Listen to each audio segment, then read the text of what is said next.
Fecha os teus olhos. Deus Todo-Poderoso, em nome de Jesus, colocamos a nossa vida nas tuas mãos neste momento e pedimos agora para que o Senhor venha ministrar o nosso coração de uma maneira especial.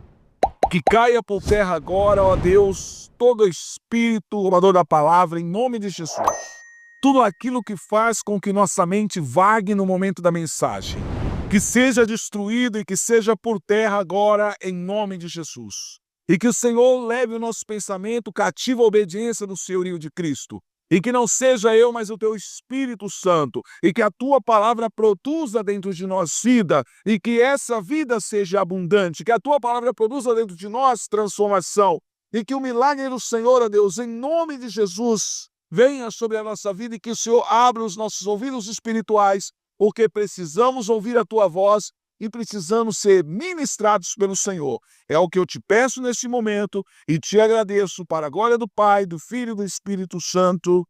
Amém e amém, em nome de Jesus. Queridos, o apóstolo Paulo, aqui em 1 Tessalonicenses, no capítulo 5, no versículo 1, ele diz assim: olha, não é necessário, irmãos, que eu lhes escreva sobre quando e como tudo isso acontecerá, pois vocês sabem muito bem que o dia do Senhor virá inesperadamente, como um ladrão à noite. Ou seja, o apóstolo Paulo deixa claro, o dia do Senhor é algo que vai acontecer. O dia do Senhor é algo que vocês vão presenciar. Dia mais, dia menos, ele acontecerá. Dia mais, dia menos, ele vai aparecer sobre nós. E muitas vezes as pessoas dizem assim, mas desde quando se fala isso e não acontece? Mas aí nós vamos analisando os nossos dias, vamos olhando o que vai acontecendo ao nosso redor, nós vamos vendo o amor se esfriando, nós vemos as pessoas brigando com besteira, nós vemos as pessoas se odiando, se destruindo, nós vemos as coisas acontecendo no mundo, os desastres, e nós vemos tudo caminhando para a volta de Jesus. Mas, infelizmente, muitos estão com seus olhos fechados. Muitos não conseguem entender sobre a volta de Jesus. E muitos nem sequer conseguem acreditar que Jesus um dia vai voltar.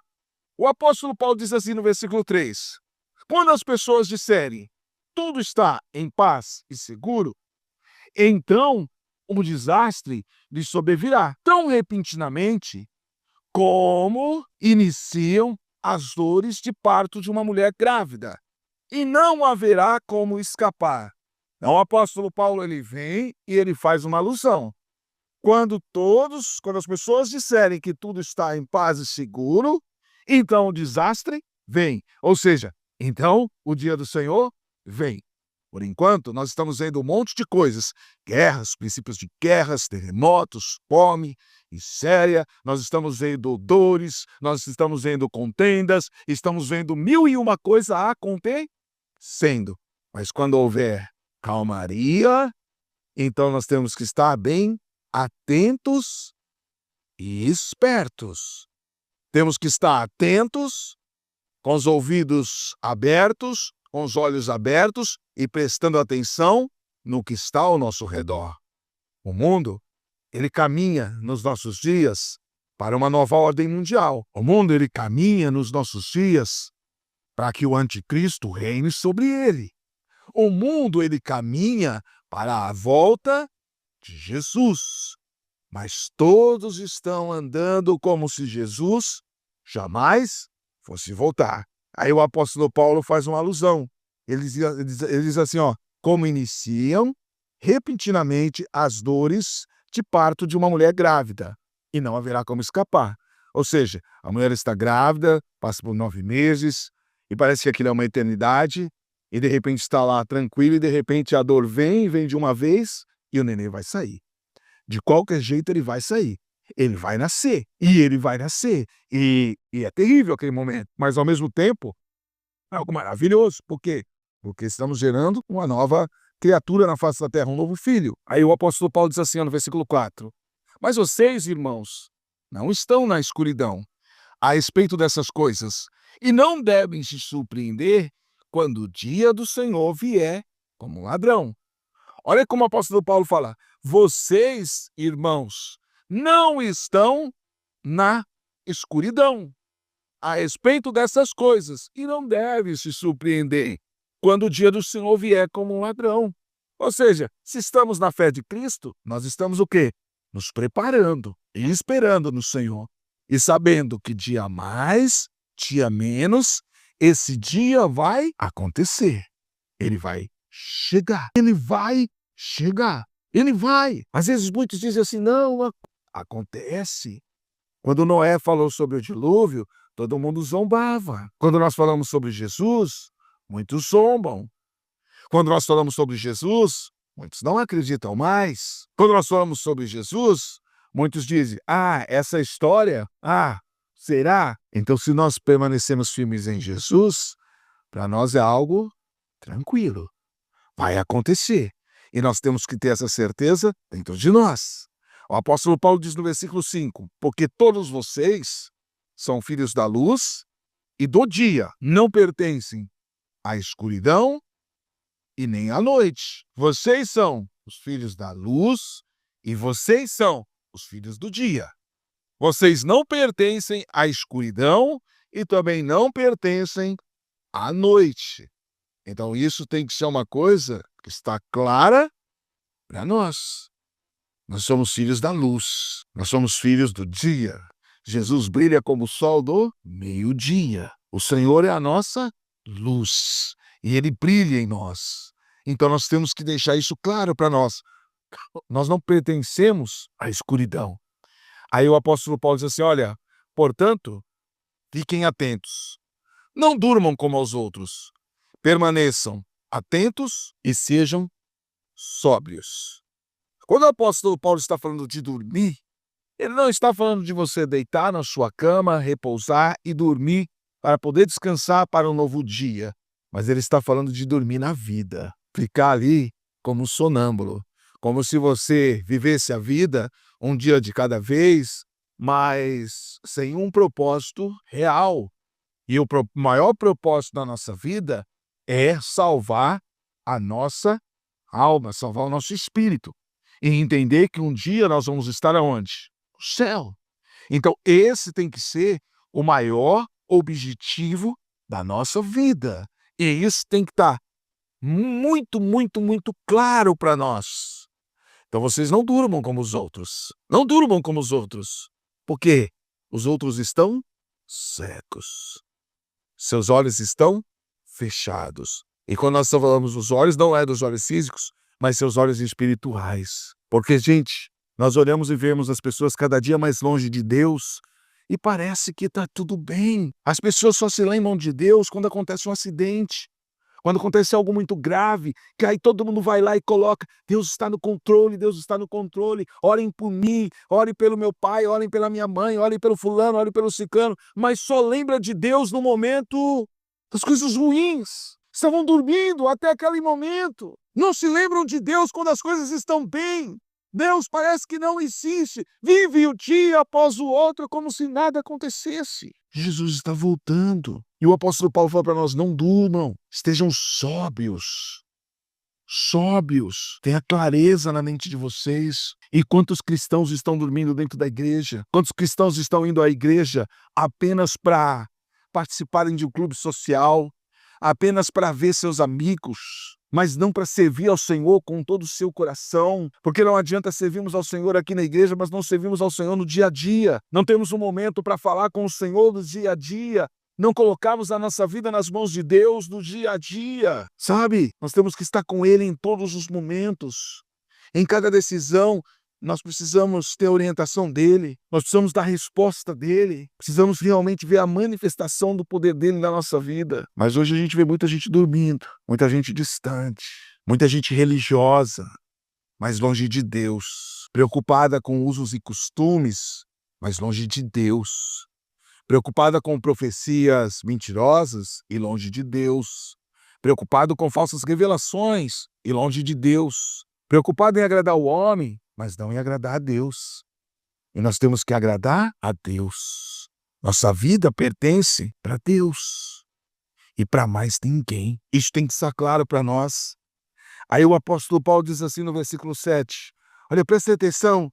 À noite, as pessoas dormem e os bêbados se embriagam. Mas nós, que vivemos na luz, devemos ser sóbrios, protegidos pela armadura da fé e do amor, usando o capacete da esperança e da salvação. Ele diz assim, olha, à noite as pessoas dormem e os bêbados se embriagam, mas nós, que vivemos na luz, devemos ser sóbrios, protegidos pela armadura da fé e do amor, usando o capacete, a esperança e o capacete da salvação. O apóstolo Paulo deixa claro, muitos estão se embriagando. E o próprio apóstolo Paulo fala assim, não vos embriagueis com o vinho em que há devassidão, mas enchei-vos do Espírito Santo de Deus.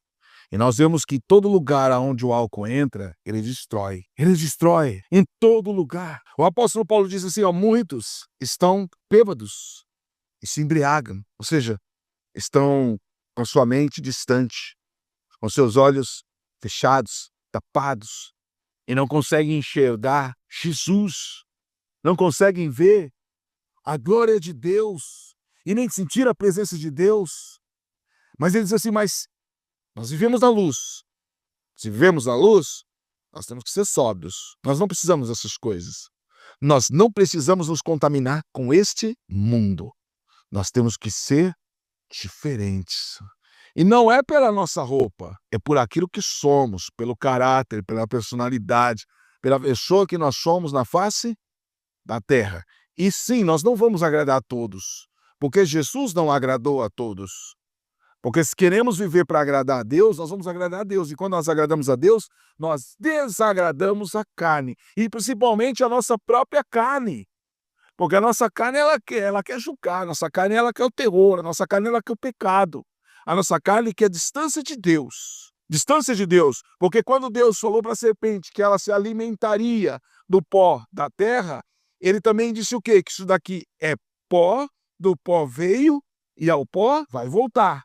Agora, o nosso espírito, ele veio de Deus e ele precisa voltar para quem? Para Deus. Então, a serpente se alimenta do quê? Do pó, ou seja, do nosso pecado, do nosso pecado. Então, a nossa carne quer distância. Mas se nós andamos na luz, nós temos que ser sóbrios. Nós precisamos estar protegidos pela armadura da fé e do amor. Então, eu estou protegido. Você está protegido. Você está protegida pela armadura da fé e do amor. A fé, ela vem pelo ouvir e o ouvir a palavra de Deus. Sem fé, é impossível agradar a Deus. Então nós precisamos ter fé. Fé é certeza, fé é convicção de coisas que nós ainda não vemos, mas nós temos a certeza de que elas existem. Elas existem. Então eu tenho a certeza que depois dessa vida há o céu. Eu tenho a certeza que há a eternidade. E a eternidade é com meu Deus. E eu não vou deixar a dúvida entrar dentro da minha mente. Porque eu vou andar e vou viver para alcançar o coração do meu Deus.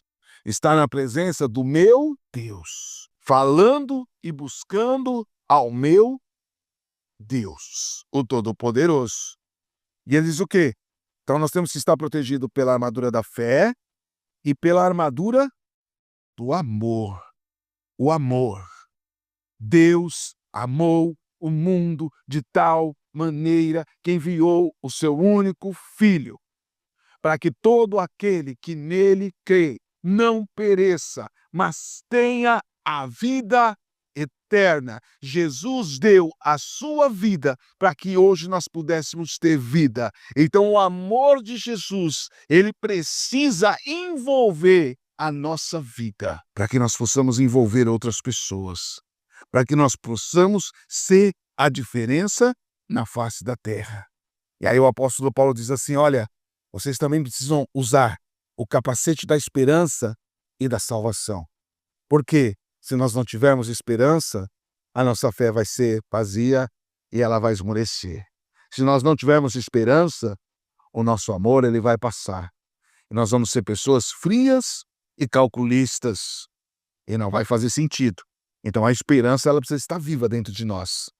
Porque se a esperança estiver viva dentro de nós, Nós sempre vamos crer que o amanhã pode ser diferente. E nós sempre vamos esperar o tempo de Deus para a nossa vida, porque nós sabemos que aquele que começou a boa obra não para enquanto não for dia perfeito. Então essa certeza já está clara para nós e ninguém vai apagar isso em nós. Ninguém. Então eu tenho, você tem, precisamos usar o capacete da esperança. Por que celebramos a ceia todos os meses? Porque nós esperamos um dia celebrar a ceia com nosso Senhor. Nós esperamos. Nós temos essa certeza dentro de nós. E o capacete da salvação. Olha, eu quero ser salvo. E isso precisa ser uma certeza na minha vida, precisa ser uma certeza na sua vida. Salvação é algo individual. Individual. Como é que um soldado se salva na guerra? Estando com seus olhos abertos, com seus ouvidos abertos, atento a toda a movimentação ao seu derredor. Apesar dele estar junto com um pilotão, ele está sozinho. Um está ali para dar cobertura para o outro, mas se um deles não tiver atenção, todos podem sofrer. Mas quando um fica sozinho, ele tem que estar atento a tudo que está ao seu redor. Por isso a Bíblia diz lá no livro de Tiago que o diabo anda em derredor de nós, rugindo como um leão, buscando a quem ele possa tragar. Ele anda, ele vai observando, ele fica esperando o quê? A brecha.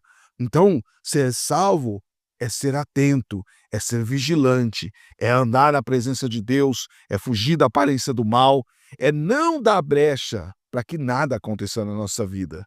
Eu estava conversando com uma pessoa outro dia e ela estava contando para mim a respeito da condenação dela e o que tinha acontecido. E eu falei assim, mas por que aconteceu isso? Ah, porque nós estávamos bebendo lá em casa. Falei, tá. Mas eu fiz legítima defesa. Falei, então, mas se você não estivesse bebendo, isso não teria acontecido, teria? Não. Eu falei, você está entendendo o processo, o que aconteceu? Está entendendo o porquê que você chegou nessa situação? O álcool te levou a tomar uma atitude que você não deveria ter tomado. Se não houvesse o álcool, a atitude com certeza não teria acontecido e você não teria parado dentro de uma cadeia por tanto tempo. Por tanto tempo. Aí a pessoa olhou para mim, ela pensou, na realidade você tem razão. Eu falei, por quê? Você perdeu o seu certo quando você colocou o álcool na sua boca. O álcool fez você perder a sua percepção e fez você tomar atitudes que você não tomaria. Porque mesmo o outro tendo te batido primeiro, se você não estivesse sob o efeito do álcool, você pensaria 2 vezes antes de tomar a atitude errada. Mas por causa do álcool, você tomou a atitude errada. Então, nós temos que colocar isso na nossa mente. Temos que estar sóbrios. Por isso que Paulo fala sóbrios, atentos, observando as palavras que saem da nossa boca, observando onde estão os nossos olhos, aonde estão os nossos ouvidos, aonde estão os nossos pés, aonde estão as nossas mãos. Nós temos que estar sóbrios, atentos a tudo que está ao nosso redor, porque o inimigo está ali, esperando a brecha para poder nos destruir. E um dos maus dos cristãos na face da terra, que eles ficam esperando o inimigo chegar com 2 chifres na cabeça, vermelho, com um garfo, com um tridente nas suas mãos, e ele não vai chegar assim. Ele é extremamente inteligente. Ele vai chegar para nos oferecer aquilo que nos afasta de Deus, aquilo que satisfaz a nossa carne. E nós temos que vigiar. Aí o apóstolo Paulo diz assim, porque Deus, versículo 9 de 1 Tessalonicenses, capítulo 5, porque Deus decidiu nos salvar por meio de nosso Senhor Jesus Cristo, em vez de derramar a sua ira sobre nós. Cristo deu a sua vida por nós, para que sejamos espertos, quer dormindo, vivamos com Ele para sempre. Ou seja, No momento em que nós partimos, nós vamos viver com ele para sempre. Aí ele diz assim: portanto, anime e edifiquem uns aos outros, como vocês têm feito. Então, um ao outro. Aquilo que eu falei para vocês do soldado, estão no pilotão. Então, é um empurrando o outro, um dando cobertura para o outro, um orando pelo outro e buscando a presença de Deus dia após dia, vivendo o amor de Deus na sua vida. Então, que essa entrega seja algo muito, muito impactante na nossa vida. E nós venhamos buscar ao Senhor dia após dia e entender que o Senhor vai voltar. E nós temos que estar sóbrios, vigilantes, vestindo o capacete da salvação, o capacete da esperança, protegidos com a armadura da fé e do amor, preparados para o dia que ele voltar, nós dissemos: Senhor, eis-me aqui. Obrigado, Senhor, valeu a pena. Eu te servi, eu estava na tua presença, eu andei contigo, eu busquei ao Senhor, eu falei com o Senhor, eu entreguei a minha vida para o Senhor, eu abri mão de mim mesmo para viver a sua vontade, a face da terra. E hoje estou aqui contigo. Então, que isso queime dentro do nosso coração. Na Nova Jerusalém, nós vamos estar, nós vamos entrar, em nome de Jesus. Amém? Eu gostaria de convidar você a fechar seus olhos, em nome de Jesus. E eu gostaria que você imaginasse o céu. Não apenas o céu azul que nós vemos todos os dias, ou o céu estrelado que nós vemos à noite, mas o céu, a Nova Jerusalém, a Cidade Santa, ruas de ouro, mar de cristal, o trono do Senhor e o Todo-Poderoso, e os anjos voando de um lado para o outro, e você vestido com vestes brancas, vestes novas, vestes sacerdotais, e vendo o Senhor, e exaltando o Senhor, e vivendo na presença do Senhor. E agora você não sente mais dor, agora você não sente mais tristeza, agora você não sente mais medo, agora a alegria, ela superabunda dentro do seu coração e você reconhece e sente a paz do Senhor envolvendo a sua vida como nunca sequer você imaginou, porque a manifestação do poder de Deus é algo muito forte, algo surreal, é algo tremendo, é algo poderoso, é algo grandioso. Então você começa a exaltar e glorificar o Senhor e dizer: Tu és santo, tu és santo, tu és santo, tu és santo, tu és santo, tu és santo, Senhor. Eu te adoro, eu te glorifico, eu te engrandeço. Senhor, eu quero estar na sua presença, eu quero andar contigo, eu quero colocar minha vida nas tuas mãos. Oh, aleluias, oh, aleluias, aleluias, aleluias. Santo és o seu nome, Pai. Na Nova Jerusalém, a noiva vai entrar, o céu começa a se abrir, toda a terra se dobrou a ti, e Cristo, Rei dos Reis, veio nos buscar. Leva-nos em tuas mãos pelas portas da cidade. Aleluia, Jesus! Na Nova Jerusalém, com a noiva vai entrar. Oh, aleluias! Nós vamos entrar, Senhor. Nós cremos nisso, Pai, e nós colocamos a nossa vida nas tuas mãos. Deus, obrigado, Pai, por um dia nos salvar. Obrigado, Pai, por um dia manifestar o seu poder sobre nós de uma maneira sobrenatural. Deus, nós entregamos o nosso coração em tuas mãos e nós cremos, ó Deus, que um dia nós vamos estar nesse lugar em nome de Jesus. O céu começa a se abrir e toda a terra se dobrou a ti. E Cristo, Rei dos Reis, veio nos buscar. leva-nos em tuas mãos pelas portas da cidade. E na Nova Jerusalém a noiva vai entrar. E na Nova Jerusalém a noiva vai entrar. Oh, aleluia, Jesus. Santo é o seu nome, Pai. Bom, nós cremos, ó Deus, que nós vamos entrar. Nós colocamos a nossa vida nas tuas mãos. Colocamos a nossa vida na tua presença. E nós queremos sentir a tua presença impactando a nossa vida dia após dia, no nome de Jesus. E nós adoramos o teu nome. Nós bendizemos o teu nome. Nós exaltamos o teu nome. Nós engrandecemos o teu nome. E nós queremos, ó Deus, a sua presença em nós. Em nome de Jesus. Aleluias.